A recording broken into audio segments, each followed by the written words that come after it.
Newcastle Inner Areas Conservation Planning Study incorporates an extensive townscape survey and an evaluation of buildings, places and monuments of heritage significance. It also contains practical guidelines for restoration of older buildings. The City Planner, Gary Fielding. We are frequently getting applications for some of those heritage areas, and we are concerned to ensure that where any changes are proposed to existing buildings or where new buildings are proposed adjacent to existing heritage buildings, that such development occurs in a sympathetic manner. Today, the City Administrator, Colin Saunders, adopted a recommendation for the Planning Department to prepare an exhibition of the study and to arrange a public meeting to explain future planning implications. The date of the meeting is expected to be set within the next 2 weeks.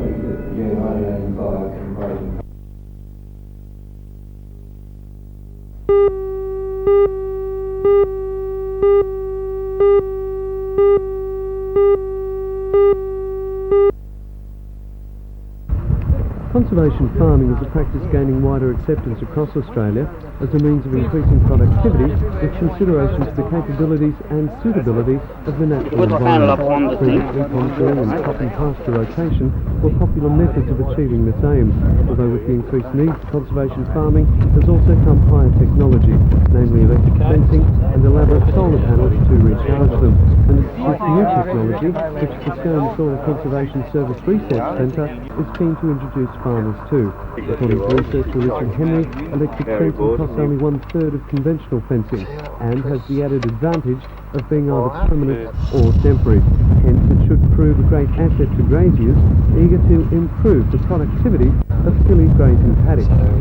We're going to try a strategy with the landholders, particularly the hill graziers, to have them take some of their larger paddocks, which are currently unimproved, and to split them up into smaller blocks using electric fencing, and then because they're split up, then pasture improve those areas. Principally, we're going to try to encourage aerial sowing of pastures and phalaris grass in particular.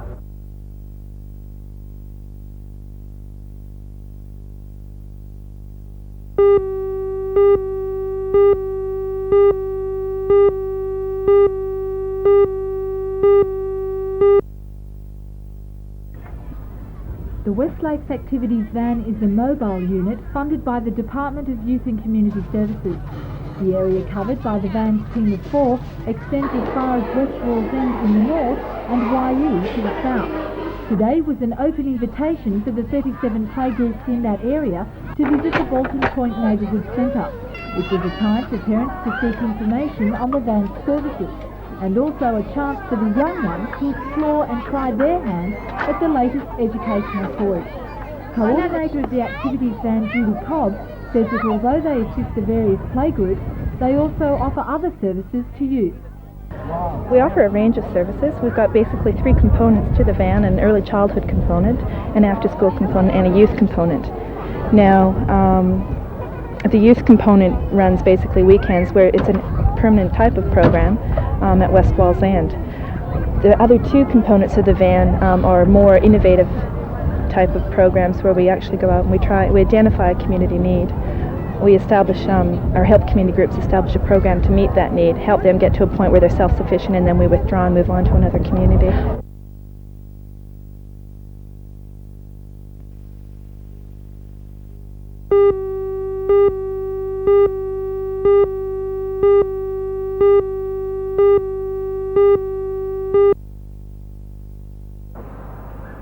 The Junction swimming pool is a far cry from what India's #1 female swimmer is used to.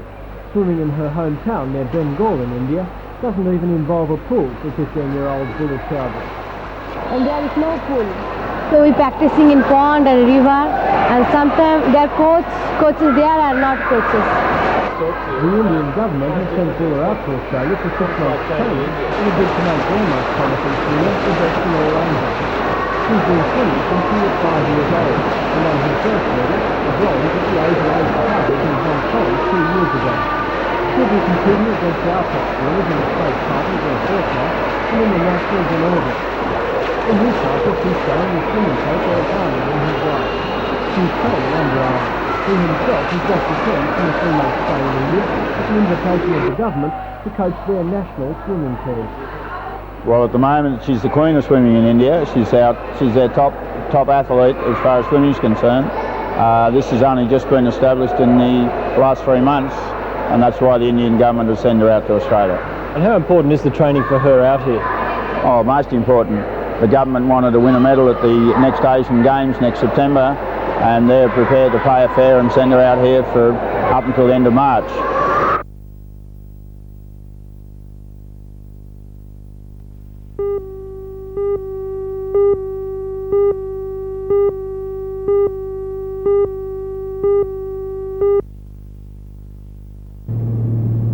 From the air, Mintabee is a lunar landscape of red earth and white limestone. Mining operations now pockmark a large area of the desert, but Mintabee was not always as prosperous as this.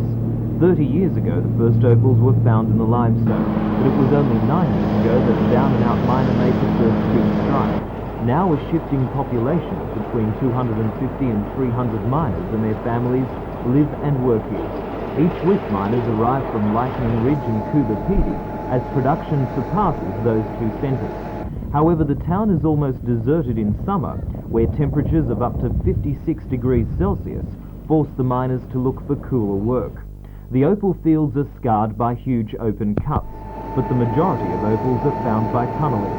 Each miner leases a claimed 50 metres square, where shafts of up to 25 metres deep are dug.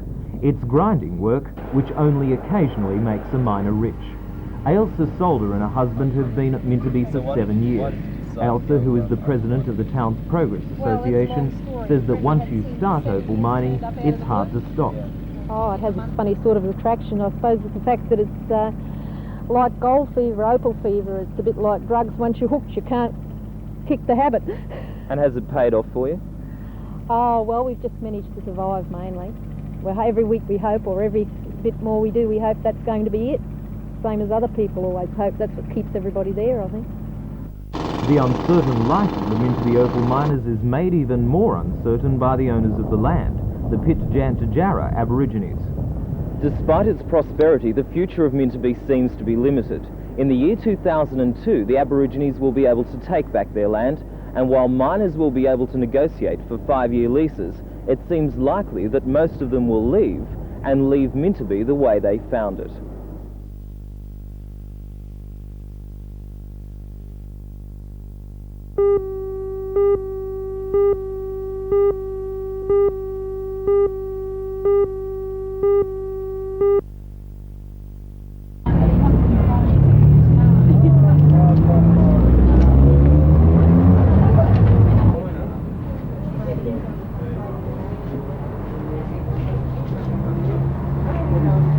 There's a desk under the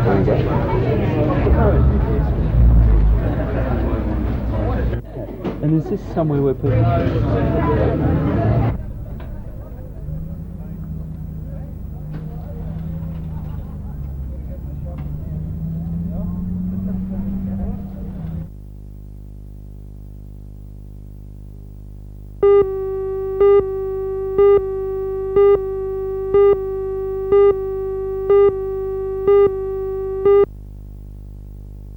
was promised. Although the executive of the chamber must be re-elected every 12 months, it's traditional that the president serve 2 years.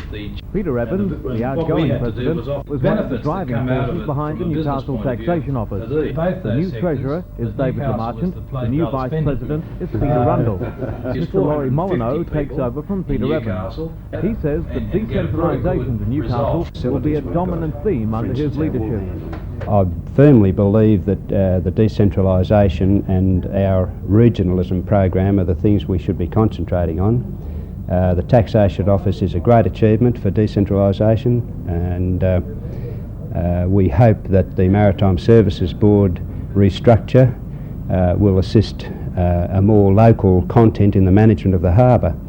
We want to attract industry, government, anybody at all to the region for investment. Obviously they create jobs and spend money in the area.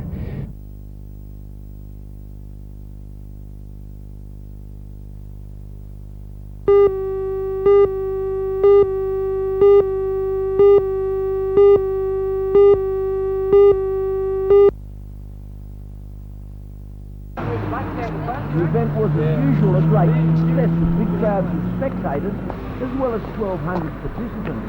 The field set out from Broadmeadow Racecourse to Glebe Road to Derby Street down King and Tudor Street and back to the court. 59, 33, 3301, 02, who covered the journey in a bit over 33 minutes. Next to Philippine Bay runner John Drayton, with another lakeside affair, Ashton of Swansea in third spot. The Tennant Hills 12-year-old Bronwyn Beckman took the honours with the fair set. He covered the distance just under 40 minutes. Dungog placed second, with Janice Davis of Dudley and Trina McLean of Warner's Bay tied for the first spot.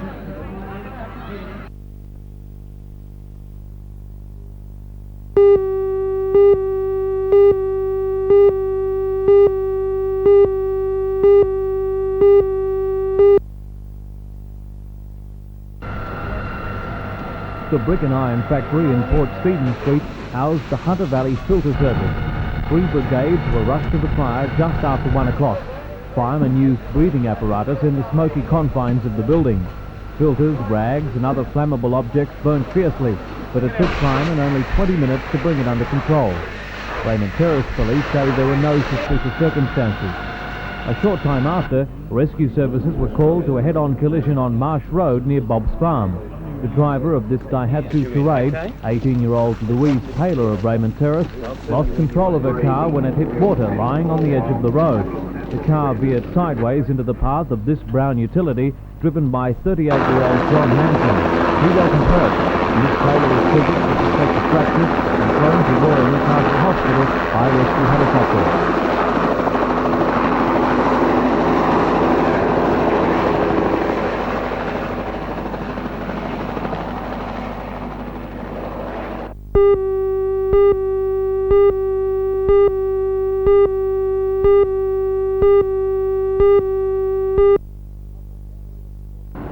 The public gallery of the court was packed with family and friends, anxiously awaiting the ruling of Magistrate Cleary.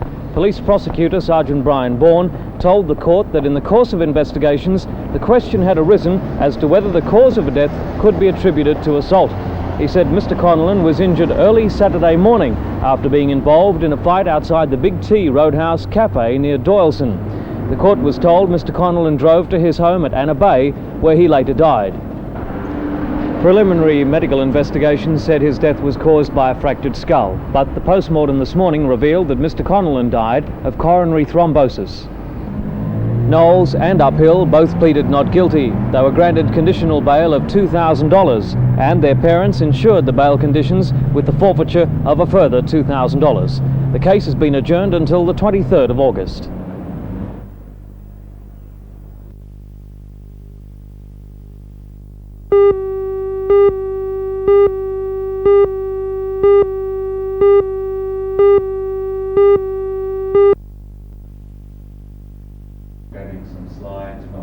This year's Matara Festival promises to be more colourful and extravagant than in previous years, with over 100 projects planned. But for Matara organiser Johnny Allen, his biggest worry is how to make the parade a spectacular climax to the festival.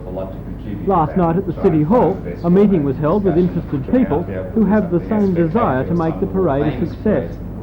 Ideas were bandied around, and Johnny Allen is now hopeful he has the solution to the recent decline in enthusiasm about the parade.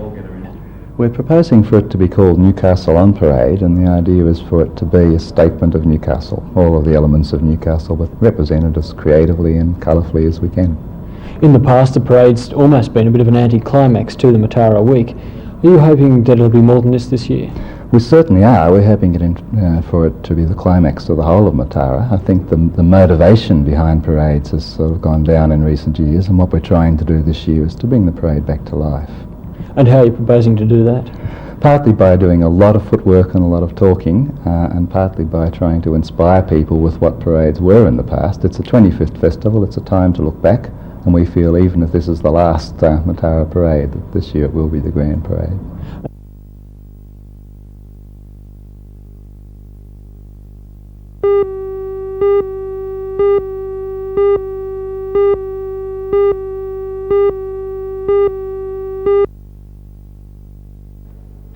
It was quite amazing. We did a dress rehearsal last night with a few people watching, and it was quite surprising.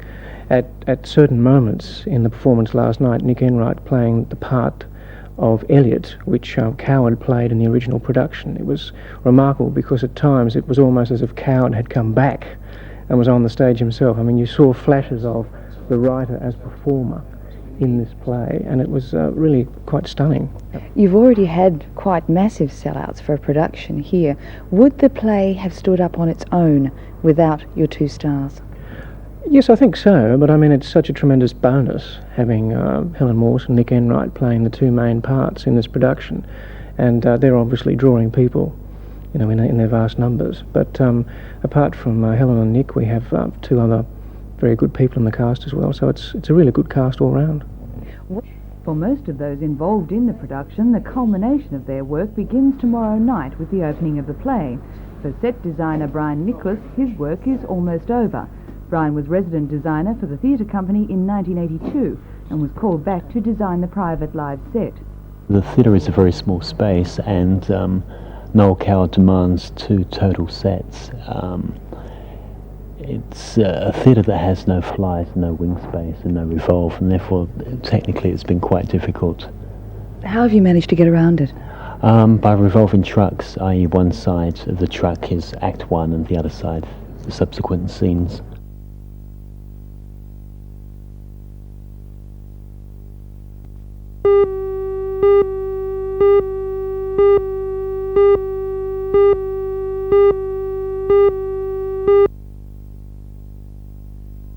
This is the document which local league officials hope will see Newcastle in the big league next year.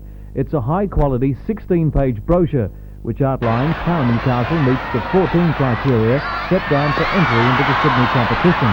Important factors are player strength, club support, media backing and sponsorship. Another important criteria is having somewhere to play. The Newcastle League has taken out the lease here at the International Sports Centre, and if successful in entering the Sydney Rugby League competition, would use this as the home ground. The Newcastle League also has plans to modify it from an oval to a rectangular playing field. The submission also includes a profile of the city and a history of Newcastle's major league achievements. League manager Graham Hards and club president Neville Lydiard will travel to Sydney tomorrow to argue the case. What are the realistic chances? Well, we believe, again, the New South Wales Rugby League have made no decision on what the format of their 1986 competition will be, so we certainly can't say, but what we're saying is that we would be competitive. We meet the criteria laid down by the New South Wales Rugby League, so we must be in with a very good chance.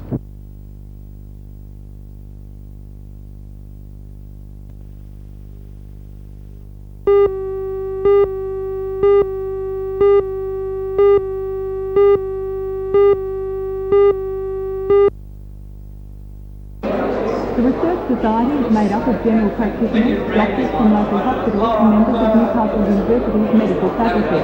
In conjunction with their meeting early this evening, research projects went on display for the benefit of fellow members. Some of the projects are the result of collaboration between researchers. All deal with local problems such as the effect of atmospheric pollutants in Newcastle, the incidence of postnatal depression and the rate of premature births in the Hunter Valley. Society spokesman Dr. Roger Smith says this work is not duplicated anywhere else in the state. Many people think that medical research should be conducted, for instance, in the United States, where there's more money available and large numbers of people, but we're looking at many local problems, and if we wait for people in the States to study problems particular to Newcastle, then we'll be waiting a long time. The meeting continues this evening with discussions on heart disease and asthma.